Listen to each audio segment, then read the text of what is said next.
মনিরউদ্দিন একটা কথা আপনাদের বলতে চাই, আজকে কেন বাবরি মসজিদ ভাঙা হলো, আজকে কেন দিল্লির মসজিদকে উড়িয়ে দেওয়ার জন্য প্রচেষ্টা চলছে, এমন করে লাল কেল্লাকে বিক্রি করে দেওয়া হলো। ভাই গো, আমি আপনাদের কাছে আর কি বলবো, আজকে কেন আমাদের এই অবস্থা, আজকে আমরা কেন লাঞ্ছিত, আজকে আমরা কেন বঞ্চিত, আজকে কেন আমাদের উপরে এমনটাই জুলুম হতে লাগলো, কেন আজকে আমাদের তালাকের উপরে কেন্দ্রীয় সরকার হাত উঠালো, কেন আজকে 18 বছরে বিয়ে বাদ দিয়ে 22 বছরে বিয়ে করতে হবে বলে সুপ্রিম কোর্টে মামলা দায়ের করলো। ভারতের ওয়াসিম রেজভি কোরআনের 26টি আয়াতের উপরে সুপ্রিম কোর্টে মামলা দায়ের করলো। কেনই বা এমন নির্যাতন, কেনই বা এমন অত্যাচার, কেনই বা এত অবিচার? ভাইজান, আপনারা বলবেন ওরাই তো সব, ওরা তো 77, আমরা তো 30, ওরা যা চায় যা মনে করে তাই করে। না না না না, বাজে কথা, বাজে কথা। ওরা 77, আমরা 30, তার লেগে যা ইচ্ছা তাই করে দিবে? না, পারবে না। সেদিন মক্কার মাটিতে পারেনি বাজান, সেই দিন মক্কার মাটিতে পারেনি। আজকে তো আমরা ভারতের মাটিতে, আজ তো হারা ভারতের মাটিতে 30%, আজ তো আমরা ভারতের মাটিতে 25%, কিন্তু সেদিন মক্কার মাটিতে আবু জেহেলের নেতৃত্বে সেই দিন মন্ত্রী ছিল, মক্কা আরবের মন্ত্রী ছিল আবু জেহেল। আবু জেহেল মন্ত্রী অবস্থায় থাকায় আল্লাহর রসুল বিজয় করেছে মক্কা, মদিনা, তায়েফের মাটি। একবার জোরে বলি নারে তাকবীর। আমার ভাইয়েরা, ওরা তো ছিল মাত্র 2%, আমরা তো 25%, ওরা ছিল 3%, আমরা তো ভাই 30%। ওরা কেন বিজয় হলো, আমরা কেন বঞ্চিত হলাম? ওরা কেন বিজয় হলো, আমরা কেন বঞ্চিত হলাম? ওরা কেন বিজয় হলো, আমরা কেন পেদানি খেলাম? ভাই গো, ওরাও তো মুসলমান, আমরাও তো মুসলমান। আমরা মুসলমান লই করোনা জি ময়তো ভাইরা, আমরা মুসলমান লই। ভাটিয়া ভাষা ঠেলবো নাকি?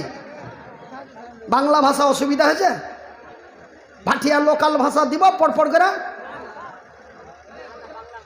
আমার ভাইরা, আমার শিক্ষিত বুদ্ধিজীবী বন্ধুরা, আমি মনিরউদ্দিন আপনাদের ভাই, আপনারা যেন আমারই ভাই, বিনীত অনুরোধ করে বলে যায়, ভাই গো, সেই দিন ওরাও তো ছিল মুসলমান, আমরাও তো হলাম মুসলমান। ওরাও গরুর মাংস খেত, আমরাও গরুর মাংস খাই। ওদেরও নাম আব্দুর রহমান, আমার বড় ভাইয়ের নাম আব্দুল হান্নান। ভাই গো, আমার বড় ভাইয়ের নাম আব্দুর রহমান।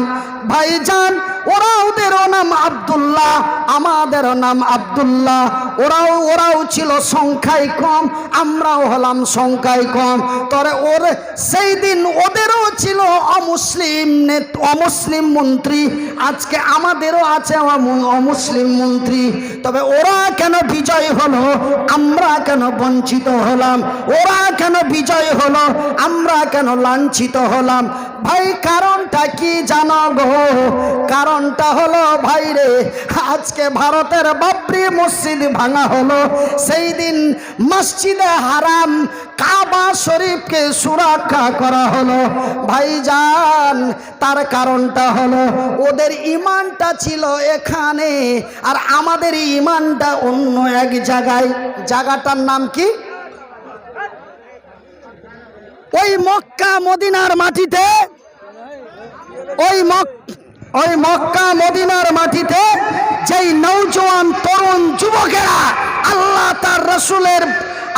তার রসুলের দিন প্রতিষ্ঠা করার জন্য যারা লড়াই করে জীবন দিয়েছিল, ওদের ঈমানটা ছিল কালবে, সিনার মধ্যে। আর আমার গে ঈমানটা অন্য জায়গায় চলে গেছে। কোন জায়গা জি ভাই? কাটিহার না পাটনা? জায়গাটার নাম একজনা কইতে পারবে? একজনা যদি দাঁড়িয়ে কইতে পারেন যে আমার গে ইমানটা ওই মানে যে কি পাটনা চলে গেছে বা কুচবিহার চলে গেছে বা দার্জিলিং চলে গেছে, তো আমাদের ইমানটা কোন জায়গাতে, ওই জায়গার নাম যদি কইতে পারো তাহার এই মোবাইলটা দিয়ে দেবো। সস্তা মোবাইল পকেটে করে নিয়ে বেড়ে যান, দিয়ে দেবো সস্তা মোবাইল। হ্যাঁ ভাইজান বন্ধুরা আমার, তবে ওদের ইমানটা কোন জায়গায় ছিল? ওদের ইমানটা যেই জায়গায় ছিল সেই জায়গাটির নাম হলো বাংলায় বলে হৃদয়, বাংলায় বলে অন্তর। আমাদের আমাদের আমাদের ইন্ডিয়ান ভাষায় বলা হয় দিল, আল্লাহ তার রসুলের ভাষায় বলা হয় কাল্ব। তাদের ইমানটা ছিল কাল্বের মধ্যে, অন্তরের মধ্যে, সিনার মধ্যে। কিন্তু আজকে আমাদের ইমানটা অন্য একটা জায়গায় চলে গেছে, ওই জায়গাটার নাম আপনারাকে বলবো ইনশাল্লাহ। তবে তাদের ইমানটা কত মজবুত ছিল, তাদের ইমানটা কত শক্ত ছিল, একটু ছোট্ট করে শুনেলেন ভাইজান। আজ আমি মনিরউদ্দিন সারাদিন কাজকর্ম করি, এবার রাত যখন লেগে যায় হয়তো নমাজ পড়ি বা না পড়েই শুইতে যায়। ভাই বলেন তো বালিশে মাথা দিয়ে শুতে শুতে কি নিন এসে যায়? বালিশে মাথা দিয়ে শুতে শুতে কি নিন চলে আসে? কি হয়? বালিশে মাথা দিয়ে খাড়ায় পাকিস্তান, খাড়ায় আফগানিস্তান, হয় বাংলাদেশ না তো ভারত, বিভিন্ন জায়গায় খালি দড়িয়ে বেড়ায়। ওই শখেসে এতটি টাকা আছে, ওই বাক্সর তলে এতটি আছে, সকালে ঘুম থেকে উঠবো, তারপরে ইটা করব ওইটা করব, ওই কর্মে ওই সেন্টটা আমার শুধু করে ও শালাকে আগে মারবো তারপরে কিছু হবে। এগুলা বিভিন্ন রকম মাথায় ঘুরতে ঘুরতে ঘুরতে ঘুরতে হট করে কখন পট করে নিন চলে আসেন নিজেই জানি না। কথা ঠিক বললো না ভুল বললো? একটু হ্যাঁ বা না বলে কথা ঠিক বললাম না ভুল বললাম? তো আমার গে চিন্তা ভাবনা হলো এইগুলা, আমার গে চিন্তা ভাবনা হলো এইগুলা। আর মক্কা মদিনার মাটি যারা বিজয় করেছিল ওর গে চিন্তা ভাবনাটা কি ছিল জানেন? এরকম বয়সের, এটা তো বুড়া হয়ে গেছে, দাড়ি পেকে গেছে, এরকম বয়সের একটা নওজোয়ান, এরকম বয়সের একটা নওজোয়ান সারাদিন খেজুরের বাগানে খাইটা খুঁটা আইসা বালিশে মাথা দিয়ে শুইতেছে। বালিশে মাথা দিয়ে শুই থাকতে থাকতে বিভিন্ন কিছু ওর মাথায় ঘুরতে ঘুরতে হট করে আল্লাহর নবীর কথা একটা ওর মাথায় চলে এসছে। কথাটা কি এসছে? আমার নবী, আল্লাহর নবী, দয়ার নবী, বিশ্বের নবী বলেছেন এক অন্যের মাল বিনা পারমিশনে খাওয়া হারাম। ওই যে আমরা রাস্তা দিয়ে যাই, যেতে যেতে কাউরি গাছের দুটা পাকা আম দেখতে পাই, ফাট করে পাড়া চট করে খায়ালি। তবে ভাই গো, এর নাম বলে চুরি করে খাওয়া, এর নাম হলো চোর ভাই গো। কিন্তু ওই যে নওজোয়ান তরুণ বিছানায় শুয়ে আছে আর তার চিন্তায় মাথায় ঢুকে গেছে এক অন্যের মাল বিনা পারমিশনে খাওয়া হারাম। তবে আমার খেজুরের বাগানের পাশে আর একটা খেজুরের বাগান আছে ভাইজি, বানানো গল্প লয়, বানানো কথা লয়, এটা রব্বুলের গে গলিতে বসে কেসা লয়, এটা নবীর হাদিস, হাদিসের নাম হলো বুখারী শরীফ। বুখারী শরীফের মধ্যে এই ঘটনাটা পাওয়া যায়। ওই ছেলেটা, ওই নওজোয়ান বালিশে মাথা দিয়ে শুইতে আছে আর নবীর কথাটা মনে পড়ে গেছে। আল্লাহর নবী বলেছেন এক অন্যের মাল বিনা পারমিশনে খাওয়া হারাম। তো আমার খেজুরের বাগানের পাশে আর একজনের খেজুরের বাগান আছে, ওর খেজুর গালা আমার বাগানে পড়ে, আমার খেজুর গালা ওর বাগানে পড়ে, ওর খেজুর গালা আমাকে খাইতে হয়, আমার খেজুর গালা ওকে খাইতে হয়। তবে ওইটা কার খেজুর, এটা কার খেজুর, এটা তো চিনা যায় না। তবে ওই যে নবী বলেছেন এক অন্যের মাল বিনা পারমিশনে খাওয়া হারাম, তবে ওই যে খেজুর গালা ওই বাগানওয়ালার একটা খেজুর যদি আমার পেটে যায় তবে তো সেটা হারাম খাওয়া হলো। কি করে সমাধান করা যায়, কি করে তার সমস্যার সমাধান করা করা যায়। এই বলে ওই ইয়াতিম ছেলেটার আর নিন আসে না, ওই ইয়াতিম যুবক নওজোয়ান ছেলেটার আর ঘুম আসে না, নিন ভেঙে গেছে। কেমন করে হারাম থেকে বাঁচবো, কেমন করে বেহালালি খাওয়ার থেকে বাঁচবো, এই চিন্তা করতে করতে ঘড়িতে মোটামুটি রাত 2টা 2:30টা বেজে গেছে। পট করে তার মাথার মধ্যে একটা একটা বুদ্ধি চলে এলো। আল্লাহর তরফ থেকে তার মাথায় একটা বুদ্ধি ভরে দিলে, বলে সকালে নিন থেকে উঠবো, আর সকালে ঘুম থেকে উঠা বাগানে 4টি খেজুর পাড়বো, আর ওই খেজুরটি মাইনঝালি বাজারে বেচবো, আর বেচে 500, 1000, 2000 ছয় টাকা হবে। ওই টাকাটা দিয়া ওই বাগানওয়ালা আর এই আমার বাগানের মধ্যে যেটা আইল আছে, ওই আইলটাকে উঁচা করে বেড়া দিয়ে ঘেরে দিব, যেন ওর খেজুর গালা হার দিকে না আসে, আর আমার খেজুর গালা যেন ওর দিকে না যায়, ওর খেজুর গালা যেন আমাকে খাইতে না হয়, আমার খেজুর গালা যেন ওকে খাইতে না হয়। ভাইজি সকাল হয়ে গেল, কাজ আরম্ভ হয়ে গেল। এবার বেড়াটা লম্বা উঁচা করে নিয়ে যাচ্ছে, ও লম্বা উঁচা করে নিয়ে যেতে যেতে বাগানের শেষ মাথাতে দেখা যায়, বাগানের শেষ প্রান্তে দেখা যায় একটা খেজুরের গাছ। এই নওজোয়ানের একটা খেজুরের গাছ, এই নওজোয়ানের একটা খেজুরের গাছ ওই পাঞ্জরের বাগানওয়ালার বাগানের ভিতর দিকে খোপ হয়ে ঢুকে আছে। এবার যদি সিধা করে ওয়াল নিয়ে যেছে তো গাছটা ছুটে গেছে, ওর জমিতে পড়ে গেছে। এবার পাক ঘুরিয়া যদি নিয়ে যেছে তো খরচ বেড়ে গেছে। বাপ হারা ইয়াতিম গরিব ছেলে এখন করবে কি, কিচ্ছু বুদ্ধি পাই না। বুদ্ধি না পায়া ওই বাগানওয়ালার কাছে চলে গেল, আর বাগানওয়ালাকে যা বলছে, বাগানওয়ালা রে,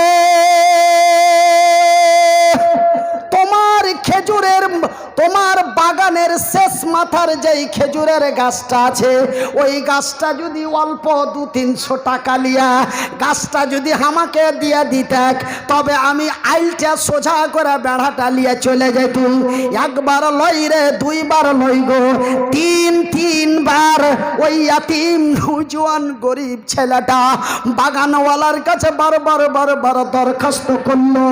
বাগানওয়ালার জানে দয়া হলো না, বাগানওয়ালার জানে মায়া হলো না, উল্টা পিঠ দিয়ে হাঁটা চলে গেল। ওই ইয়াতিম ছেলেটা মুখ চুচুড় মুচুড় করে কান্দমান্দ হইয়া এবার চিন্তায় পড়ে গেল, কি করে কি তার সমস্যার সমাধান করা যায়। আল্লাহর নবী তখন দুনিয়ায় বেঁচে ছিলেন, নবী তখন মদিনার মসজিদে নববীতে আল্লাহ তার রসুলের দ্বীনের কথা মানুষকে হেদায়েত দিচ্ছেন। ওই মুহূর্তে ওই ইয়াতিম ছেলেটা, ওই নওজোয়ান ইয়াতিম বাগানওয়ালা ছেলেটা আল্লাহর নবীর কাছে চলে গেল। আসসালামু আলাইকুম ইয়া আইয়ুহান নবী, ওগো আল্লাহর রাসূল দয়ার হাবিব, আমি মদিনার ইয়াতিম নওজোয়ান তরুণ যুবক আপনার কাছে এসেছি। এই ঘটনা আল্লাহর নবীকে ঘটনাটা খুলে বলা হলো। আল্লাহর নবী বললেন, ওই বাগানওয়ালাকে ডাক দাও তো। বাগানওয়ালা নবীর কাছে এলো। বাগানওয়ালা যখন নবীর কাছে এলো, বাগানওয়ালাকে বলল, বাগানওয়ালা রে, আমি নবী বলছি, তোর ওই খেজুরের গাছটা এই ইয়াতিম ছেলেটাকে দিয়া দে। একবার লই রে, 2 বার লই রে, কয় একবার করে আমার রাসূল সুপারিশ করলেন। শেষ পর্যন্ত নবী বলছেন, এই বাগানওয়ালা, আমি নবী বলছি, গাছটা তুই দিয়া দে, তোর বড় কল্যাণ হবে। গাছটা তুই দিয়া দে, তোর বড় মঙ্গল হবে। আমি নবী বলছি রে, আমার কথাটা একবার খেয়াল কর। এত বার বলার পরে যেন নবীর কথাটা উঝিড়ে চলে গেল। আল্লাহর নবীর মুখটা চুচুড় মুচুড় হয়ে গেল। যিনি সারা কুল কায়নাতের নবী, যিনি সারা পৃথিবীর নবী, যিনি ফারিস্তাদের নবী, যিনি বিশ্ব জগতের নবী, সামান্য একটা বাগানওয়ালা আল্লাহর নবীর কথাটা রাখলো না।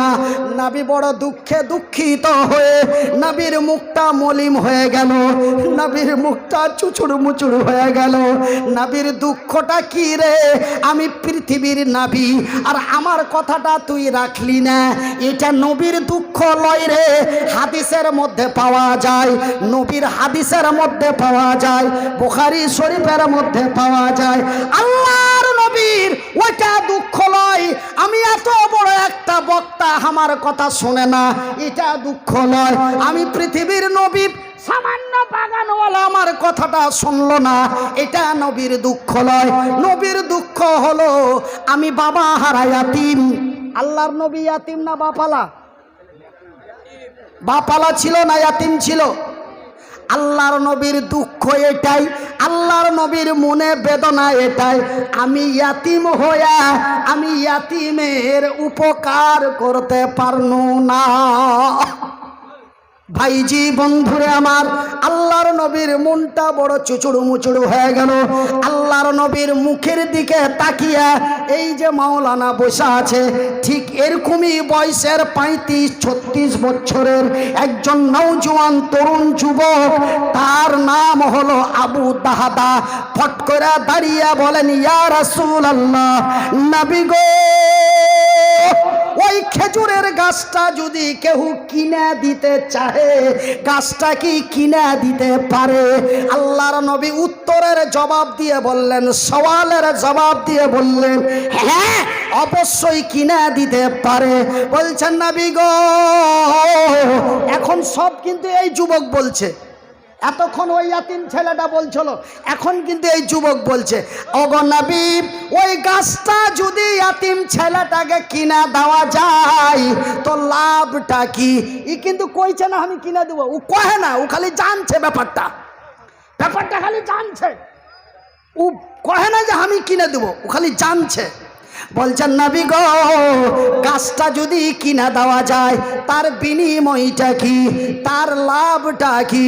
আল্লাহর নবী, দয়ার নবী, বিশ্বের নবী সওয়ালের জবাব দিয়ে বললেন, রে নওজোয়ান আবু দাহাদা, ওই খেজুরের গাছটা যদি কেউ ইয়াতিম ছেলেটাকে কিনা দেয়, আমি আল্লাহর নবী, দয়ার নবী বলছি, জান্নাতের ভিতরে, জান্নাতের ভিতরে এমন একটা গাছ তাকে দাইয়া দিব।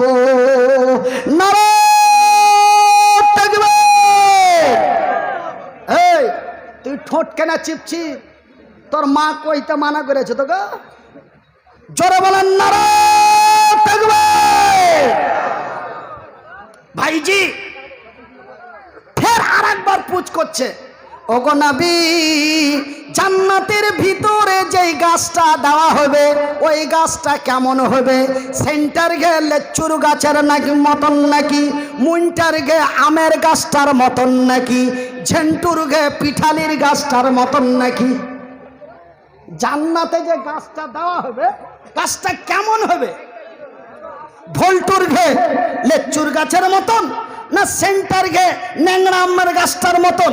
জান্নাতে যে গাছটা দেওয়া হবে গাছটা কেমন হবে? আল্লাহর নবী, দয়ার নবী, বিশ্বের নবী উত্তরের সওয়ালের জবাব দিয়ে বললেন, তাহাদারে, জান্নাতের ভিতরে যেই গাছটা দেওয়া হবে ওই গাছটার যে উঁচা, ওই গাছটার যে চওড়া, ওই গাছটার এই মাথা থেকে ওই মাথা, এই প্রান্ত থেকে ওই প্রান্ত, এই কিনারা থেকে ওই কিনারা, একটা হিষ্টপুষ্ট মোটা তাজা শক্তিশালী ঘোড়া দৌড়াইতে দৌড়াইতে 100 বছর লেগে যাবে এই মাথা থেকে এই মাথা পৌঁছিতে। এরকম গাছ দেওয়া হবে। আলহামদুলিল্লাহ বলেন, একটু আস্তে করে বলেন, মানে দুনিয়াটা উল্টা পাল্টা চলছে, জোরে বলতে বললে আস্তে বলে, তার জন্য আস্তে বলতে বলছি, তার মানে যেন জোরে বলে। দেখবেন আমি কলকাতার দিকে যত আস্তে করে বলতে বলবো অত জোরে বলবে, আর একটু আস্তে বলবো, আরো চিলিয়ে দিলে, আর একটু আস্তে, আরো চিলিয়ে দিলে। দেখবেন না ইউটিউবে আমার ভিডিও গালা খুঁজবেন কলকাতার সাইডে, যত আস্তে কম বলতে বলি আরো জোরে বলে। তো এই যে দুনিয়াটা উল্টা পাল্টা চলছে, এরপরে ওয়াজ করবো যে তোমরা নমাজ খবরদার পড়িও না। এই ওয়াজ কিন্তু আমি এখন স্টার্টিং করছি কিছুদিনের মধ্যে, যে নমাজ পড়িও না। তার মানে নমাজ পড়তে মানা করলেই মামুর বেটারা নমাজ পড়বে, এটা কাজের কাজ হবে। এই লেগে এরকম ওয়াজ কেমন করে করা যায় আমি খুব কৌশলের মধ্যে লেগে আছি। দেখি 2023 সালে ওই নতুন ওয়াজটা আপনার আগে শোনাইতে পারছি কিনা, যে নমাজ পড়িও না, এরকম একটা ওয়াজ তৈরি করার চেষ্টা করছি। কেন? যে কি না পড়তে মানা করলে পড়বে, মানে পড়তে বলা হয়েছে তো বারবার, কত লোক বলছে তবুও শুনি না। তো উল্টাটা যদি বলি তখন যদি সোজা মনে যায়, এই লেগে একটু ভাবনা চিন্তার মধ্যে আছি যে এই ওয়াজটা করা যায় কি যায় না। আমি খুব টেনশনের মধ্যে আছি যে এত নামাজের জন্য তাগিদ করে, প্রতি জুম্মাতে করে, নামাজের টাইমে হ্যাঁ ভোলটা নামাজ পড়তে যাবি না রে, আজান যে হয়ে গেল রে,